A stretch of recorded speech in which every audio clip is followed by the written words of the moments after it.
नमस्कार, आप देख रहे हैं जी संगम। मैं हूं शेखर त्रिवेदी। सीरिया में इस्लामिक स्टेट के आतंकवादियों ने अपना शक्ति प्रदर्शन किया है। ये तस्वीरें पूरी दुनिया को चेताने के लिए काफी हैं कि आईएसआईएस के मंसूबे किस तरह बुलंद हैं। सीरिया के रक्का प्रांत में प्रदर्शन किया गया। इस जगह आईएसआईएस के मुखिया अबू बकर अल बगदादी का कब्जा है। इस तरह के प्रदर्शन के जरिए बगदादी और लोगों को जिहादी बनने के लिए प्रेरित करना चाहता है। हालांकि रमजान के पाक महीने में इस तरह का प्रदर्शन शायद ही किसी मुसलमान को पसंद आए।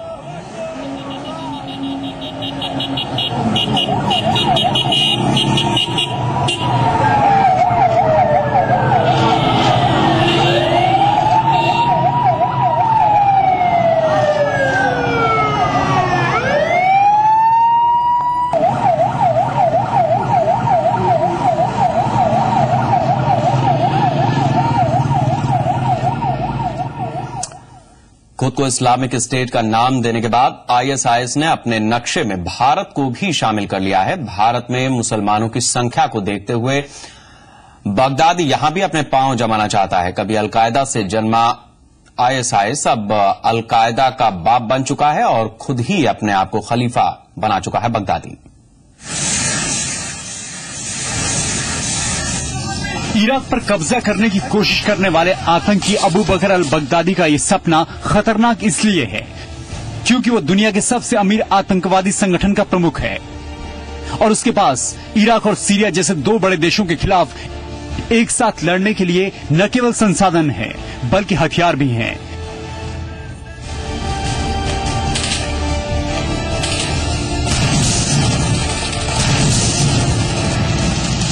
इस बर्बर आतंकवादी की जुर्रत ये कि ये भारत को भी इस्लामिक स्टेट का हिस्सा दिखा रहा है। ये बात अलग है कि खलीफा तभी बनता है जब लोग माने कि वो वाकई उनका खलीफा है। ये मैप एक बार फिर बताता है कि कैसे आतंकवाद के खिलाफ जब तक पूरी दुनिया इकट्ठा नहीं होगी तब तक इसका मुकाबला नहीं किया जा सकता। आखिर इस्लामिक स्टेट के खतरनाक प्लान में भारत समेत यूरोप, अफ्रीका और एशिया के कई देशों को इसका हिस्सा दिखाया गया है। लेकिन जमीनी सच्चाई कुछ और ही है। रूस और ईरान खुलकर इराक की मदद के लिए आगे आए हैं। अमेरिका और ब्रिटेन समेत नेटो देश बगदादी के इस्लामिक स्टेट की सेना से जमीन पर लड़ने से कतरा रहे हैं। साथ ही कई व्यावहारिक दिक्कतें भी हैं। रूस ने इराक सरकार को आधुनिक हथियार तो दे दिए हैं, लेकिन सवाल ये है कि क्या इराकी सैनिकों के पास उनका इस्तेमाल करने की ट्रेनिंग है।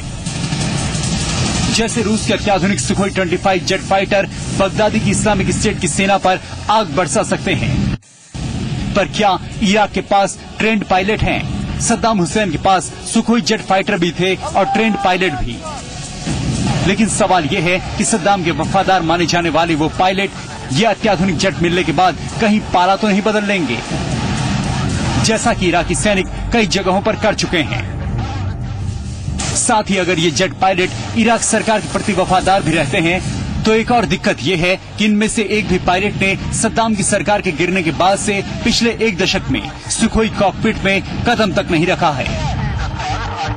इन सब से एक बात साफ है कि अबू बकर अल बगदादी के आतंकियों की सेना को खदेड़ने के लिए अंतर्राष्ट्रीय समुदाय को सामने आना ही होगा। लेकिन ये कैसे होगा कोई नहीं जानता। ब्यूरो रिपोर्ट, जी मीडिया। सरकार अपने नागरिकों को बचाने के लिए प्रतिबद्ध है। उसने अपनी सैन्य शक्ति को तैयार कर लिया है। साथ ही विदेश मंत्रालय की नजर वहां फंसे सभी भारतीयों पर है। उनकी समस्याएं जानकर उनका समाधान किया जा रहा है ताकि वो जल्द से जल्द वापस आ सकें।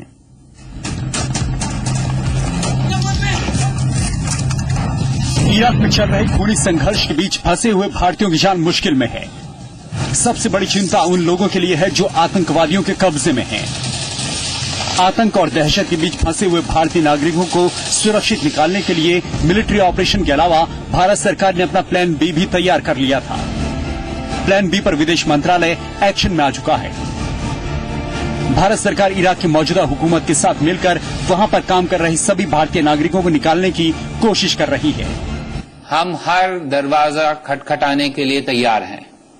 इसका मतलब ये नहीं है कि एक दरवाजा, ये सामने का दरवाजा, पीछे का दरवाजा और अगर खिड़की कोई खुली है तो उसको भी खटखटाने के लिए तैयार हैं।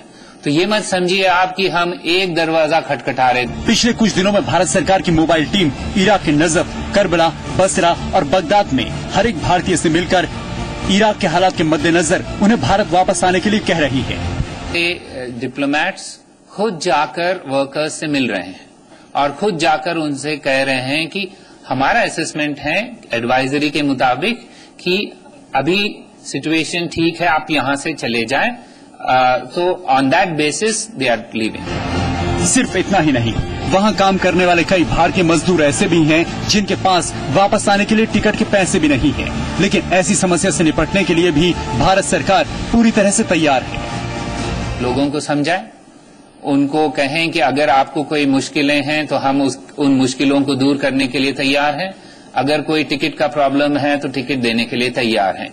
अभी तक ये 3 एयरपोर्ट्स यानी कि बगदाद, बसरा, नजफ और करबला, इन जगह से फ्लाइट्स चल रहे हैं। विदेश मंत्रालय के मुताबिक इराक में 5 जगहों बगदाद, करबला, नजफ, बसरा और नसीरिया से भारतीय नागरिकों का वापस लौटना शुरू भी हो गया है।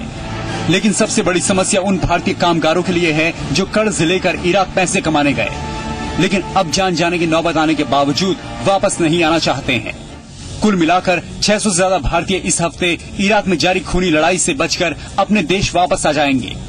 विदेश मंत्रालय में एक 24/7 काम करने वाला कंट्रोल रूम भी इसी मिशन में लगा हुआ है। इस बीच नेपाल ने भारत से इराक में फंसे उनके नागरिकों को निकालने में मदद मांगी है, क्योंकि इराक में नेपाल का कोई दूतावास नहीं है। विदेश मंत्रालय ने नेपाल को भरोसा देते हुए साफ किया है कि भारत इराक में फंसे नेपाल के नागरिकों को हर मुमकिन मदद करेगा। ब्यूरो रिपोर्ट, जी मीडिया। साल 2003 में अमेरिका ने इराक पर हमला किया और फिर अगले 8 साल तक अमेरिकी सेना इराक में डटी रही। सैनिकों पर तेज हमले हुए तो अमेरिका ने साल 2011 में इराक से वापसी में भलाई समझी और अब अमेरिका इराक की जमीन पर सैनिक उतारने को तैयार नहीं। इतना ही नहीं, अमेरिकी विदेश मंत्री जॉन केरी ने माना कि इराक युद्ध एक बड़ी गलती थी। इराक और अमेरिका दोनों देशों के इतिहास में साल 2003 युद्ध के लिए याद किया जाता है, जब अमेरिका ने बेतहाशा पैसा बहाकर वहां सद्दाम हुसैन की राज को उखाड़ फेंका था।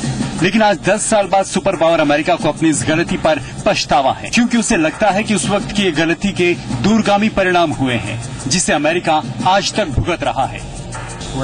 मुझे लगता है कि ये बहुत बड़ी गलती थी और मैं समझता हूँ कि इससे जुड़ी तमाम समस्याओं से हम आज भी जूझ रहे हैं। युद्ध के बाद भी काफी कुछ ऐसा बचा रह गया कि उस एक फैसले से जुड़े कई परिणाम अब भी भुगतने पड़ रहे हैं। अब हम कड़ी मेहनत कर रहे हैं। राष्ट्रपति ओबामा का फैसला था कि हम इसमें बदलाव करें, इसलिए उन्होंने इराक से सैनिक टुकड़ियों को वापस बुला लिया। जॉन केरी ने इराक के मौजूदा हालात पर टिप्पणी करते हुए कहा है कि इराक की प्राथमिकता वहां एक ऐसी सरकार बनाना है जो देश के अलग अलग समुदायों के बीच सामंजस्य बिठा सके। हालात एक बार फिर इराक में वैसे ही हैं। स्थानीय समुदायों के बीच की रंजिश इराक के अस्तित्व को खतरे में डाल रही है और इराक एक बार फिर अमेरिका से आस लगाए हुए है। लेकिन इस बार अमेरिका सीधी लड़ाई में नहीं पड़ना चाहता। वो अपने हथियार और सैनिक तो इराक भेज रहा है, लेकिन सिर्फ इस मंशा से कि वो तब इराक की मदद करेंगे जब खुद इराक चाहेगा। ब्यूरो रिपोर्ट, जी मीडिया। इराक में गहराते संकट के बीच दुनिया के तमाम मुल्कों के लोग इराक में फंसे हुए हैं, जिन्हें इराक से निकालने का काम युद्ध स्तर पर चल रहा है। इसी कड़ी में सरा हार्डिंग पावर स्टेशन में फंसे चीन के 20 से ज्यादा कर्मचारियों का ग्रुप सुरक्षित निकाला गया। इन कर्मचारियों को बस के जरिए सकुशल बगदाद पहुंचाया गया, जहां विमान के जरिए कर्मचारियों का एक ग्रुप सोमवार को शंघाई पहुंच गया।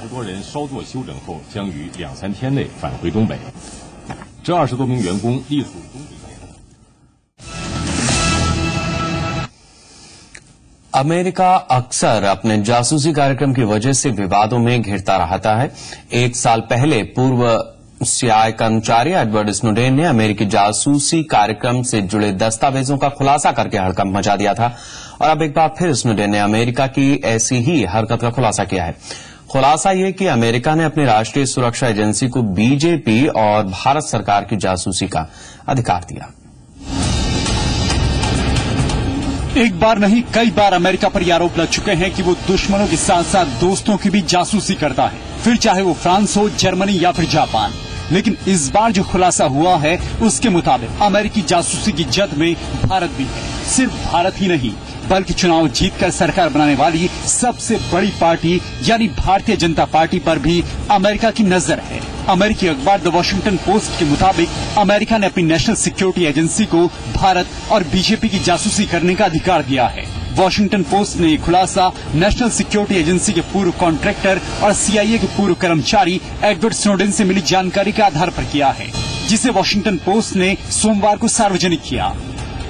अमेरिकी राष्ट्रीय सुरक्षा एजेंसी को जासूसी का यह अधिकार साल 2010 में फॉरेन इंटेलिजेंस सर्विलांस एक्ट के तहत दिया गया और इसी के तहत NSA भारत और बीजेपी की जासूसी कर रही है।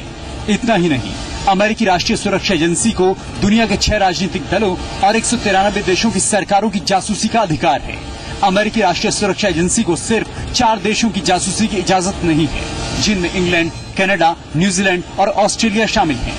इन 4 देशों के साथ अमेरिका ने जासूसी नहीं करने का समझौता कर रखा है।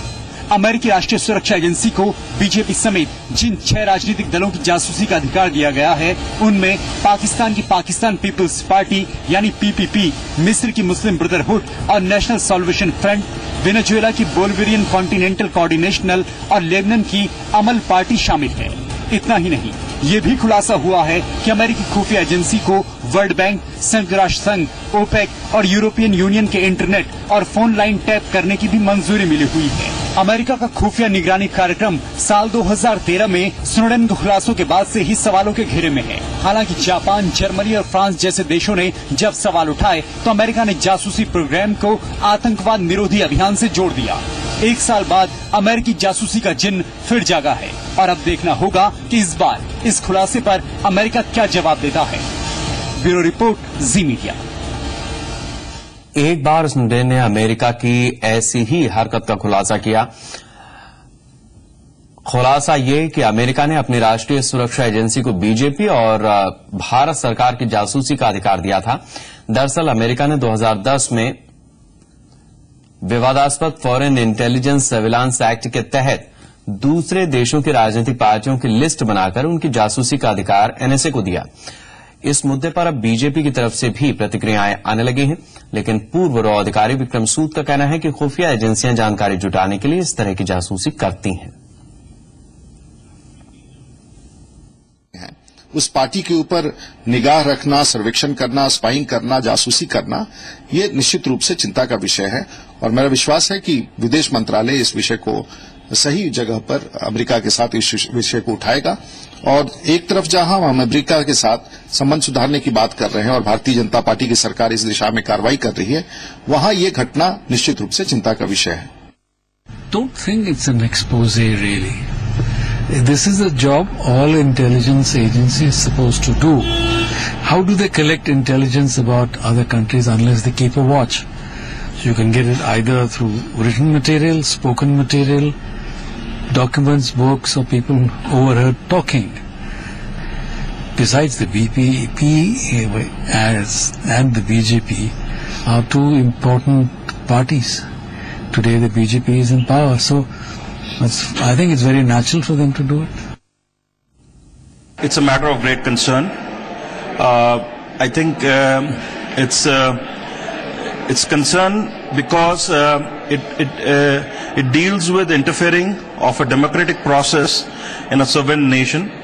We will request the appropriate authorities to first verify the claim and then take appropriate action to ensure that this is not repeated and does not take place in the future.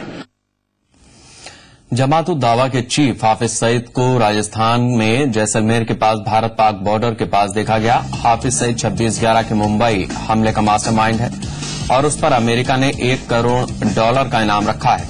अंतर्राष्ट्रीय सीमा के पार पाकिस्तान के खैरपुर मीठी और इस्लामपुर नाम के गांव में हाफिज सईद की हलचल दर्ज की गई। ये पहली बार है जब हाफिज सईद को पाकिस्तान के पंजाब से बाहर सिंध में देखा गया है। ये इलाका जैसलमेर के इंटरनेशनल बॉर्डर से जुड़ा हुआ है, इसलिए बेहद चिंताजनक भी है कि हाफिज सईद का इरादा आखिर है क्या। आपको बता दें कि बॉर्डर सिक्योरिटी फोर्स ने औपचारिक तौर पर इसकी पुष्टि अब तक नहीं की है।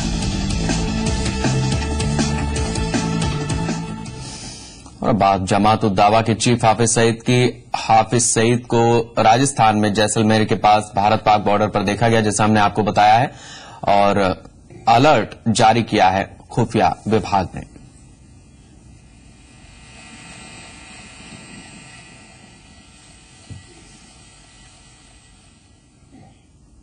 हाफिज सईद आतंकवादी संगठन जमात उद दावा का मुखिया है, जो पाकिस्तान में खुलेआम भड़काऊ भाषण देता रहता है। हाफिज सईद मुंबई हमलों का मास्टरमाइंड है और भारत में कई बार पाकिस्तान को इस बात के सबूत सौंपे जा चुके हैं। भारत ने 2008 में मुंबई पर हुए आतंकी हमले के बाद जमात उद दावा पर प्रतिबंध लगा दिया था। संयुक्त राष्ट्र ने भी उसी साल जमात उद दावा को अंतर्राष्ट्रीय आतंकवादी संगठन घोषित किया, लेकिन पाकिस्तान ने आज तक इस संगठन के खिलाफ कोई कड़ी कार्रवाई नहीं की और शायद यही वजह है कि हाफिज सईद आज भी अपने ऊपर लगे आरोपों को झुठलाता हुआ खुलेआम घूम रहा है। अमेरिका ने हाल ही में जमात उद दावा को आतंकी संगठन घोषित किया, जिसके बाद एक बार फिर से हाफिज सईद सक्रिय है।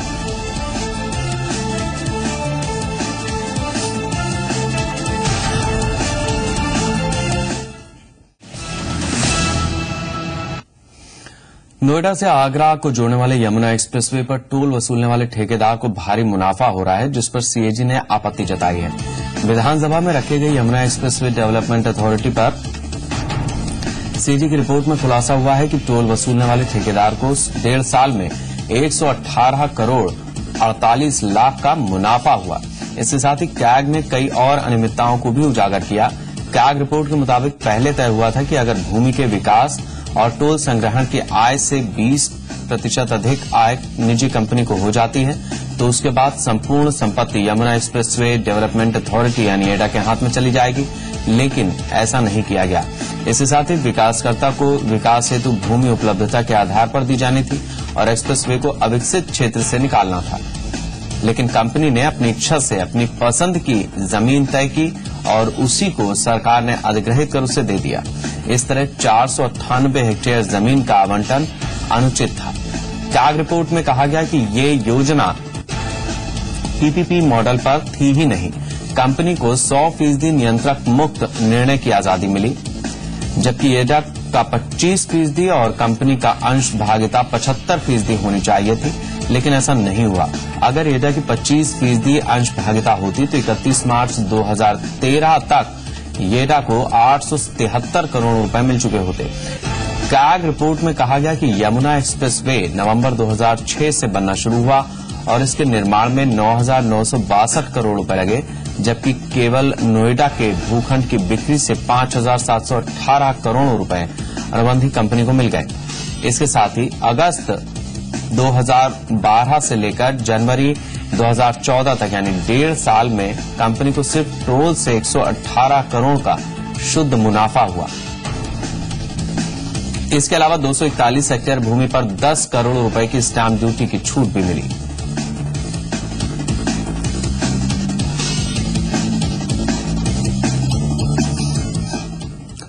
साल 2013 में इलाहाबाद में हुए महाकुंभ मेले के आयोजन को लेकर कैग की रिपोर्ट विधानसभा में पेश की गई। इस रिपोर्ट में कई खामियां उजागर की गई। कैग रिपोर्ट में एक और जहां मेले के दौरान कई अनियमितताओं और फर्जीवाड़े का खुलासा हुआ, वहीं ये भी बताया गया कि यूपी सरकार ने मेला आयोजन के लिए महज 1% खर्चा ही अपने खजाने से किया।